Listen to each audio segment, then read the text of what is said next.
ప్రసంగి గ్రంథము 2వ అధ్యాయము.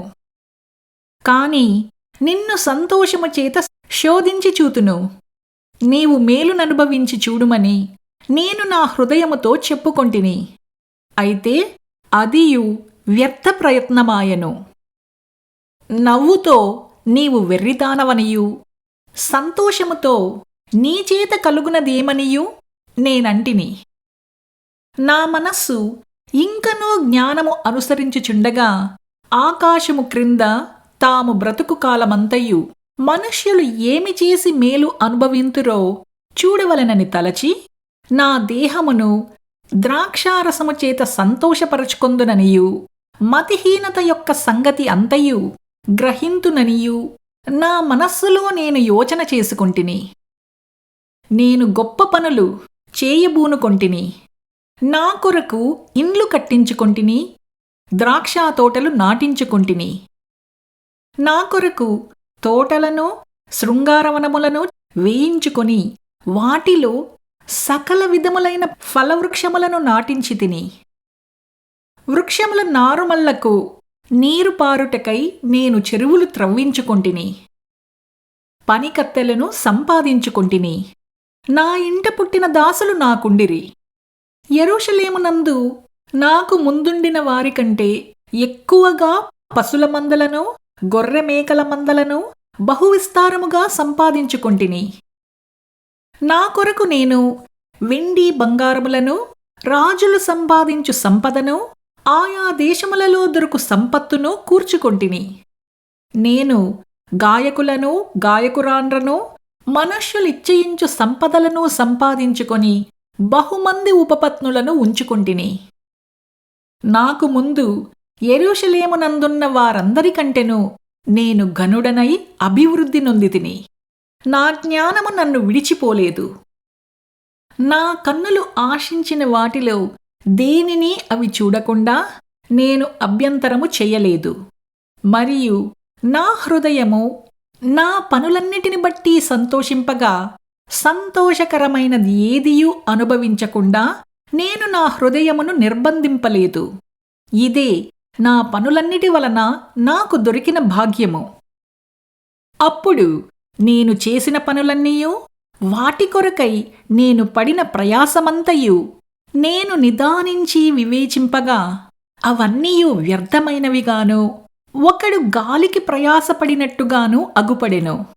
సూర్యుని క్రింద లాభకరమైనది ఏదియూ లేనట్టు నాకు కనపడెను. రాజు తరువాత రాబోవువాడు ఇదివరకు జరిగిన దాని విషయము సహితము ఏమి చేయునో అనుకొని నేను జ్ఞానమును, వెర్రితనమును, మతిహీనతను పరిశీలించుటకై పూనుకొంటిని. అంతటా చీకటి కంటే వెలుగు ఎంత ప్రయోజనకరమో, బుద్ధిహీనత కంటే జ్ఞానము అంత ప్రయోజనకరమని నేను తెలిసికొంటిని. జ్ఞానికి కన్నులు తలలో ఉన్నవి, బుద్ధిహీనుడు చీకటి యందు నడుచుచున్నాడు. అయినను అందరికిని ఒక్కటే గతి సంభవించునని నేను గ్రహించితిని. కావున బుద్ధిహీనునికి సంభవించునట్లే నాకునూ సంభవించును కనుక నేను అధిక జ్ఞానము ఏల సంపాదించితినని నా హృదయమందు అనుకొంటిని. ఇదియూ వ్యర్థమే. బుద్ధిహీనులను గూర్చినట్లుగానే జ్ఞానులను గూర్చియు జ్ఞాపకము ఎన్నటికినీ ఉంచబడదు.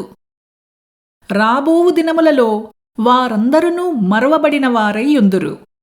జ్ఞానులు మృతినందు విధమెట్టిదో బుద్ధిహీనులు మృతినందు విధము అట్టిదే. ఇది చూడగా సూర్యుని క్రింద జరుగునది నాకు వ్యసనము పుట్టించెను. అంతయు వ్యర్థముగాను, ఒకడు గాలికై ప్రయాసపడినట్టుగాను కనపడెను. కనుక బ్రతుకుట నాకసహ్యమాయెను.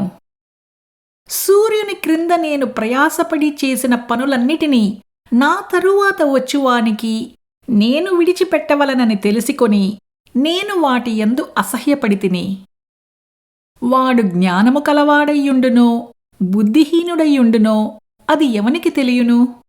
అయితే సూర్యుని క్రింద నేను ప్రయాసపడి జ్ఞానము చేత సంపాదించుకొన్న నా కష్టఫలమంతటి మీదను వాడు అధికారి అయ్యుండును.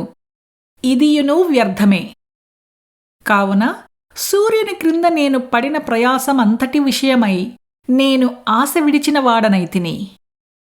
ఒకడు జ్ఞానముతోనూ తెలివితోనూ యుక్తితోనూ ప్రయాసపడి ఏదో ఒక పని చేయును.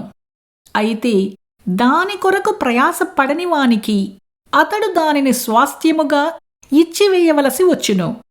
ఇదియు వ్యర్థమును గొప్ప చెడుగునై ఉన్నది. సూర్యుని క్రింద నరునికి తటస్థించు ప్రయాసమంతటి చేతను వాడు తలపెట్టు కార్యములన్నిటి చేతను వానికేమి దొరుకుచున్నది? వాని దినములన్నీయు శ్రమకరములు, వాని పాట్లు వ్యసనకరములు. రాత్రి ఎందైనను వాని మనస్సునకు నెమ్మది దొరకదు. ఇదియు వ్యర్థమే. అన్నపానములు పుచ్చుకునుట కంటెను తన కష్టార్జితము చేత సుఖపడుట కంటెను నరునికి మేలుకరమైనది ఏదియూ లేదు. ఇదియును దేవుని వలన కలుగునని నేను తెలిసికొంటిని. ఆయన సెలవు లేక భోజనము చేసి సంతోషించుట ఎవరికి సాధ్యము? ఏలయనగా దైవదృష్టికి మంచివాడుగా ఉండువానికి దేవుడు జ్ఞానమును తెలివిని ఆనందమును అనుగ్రహించును. అయితే దైవదృష్టికి ఇష్టుడగువానికిచ్చుటకై ప్రయాసపడి పోగు చేయు పనిని ఆయన పాపాత్మునికి నిర్ణయించును. ఇదియు వ్యర్థముగాను ఒకడు గాలికై ప్రయాసపడునట్టుగానూ ఉన్నది.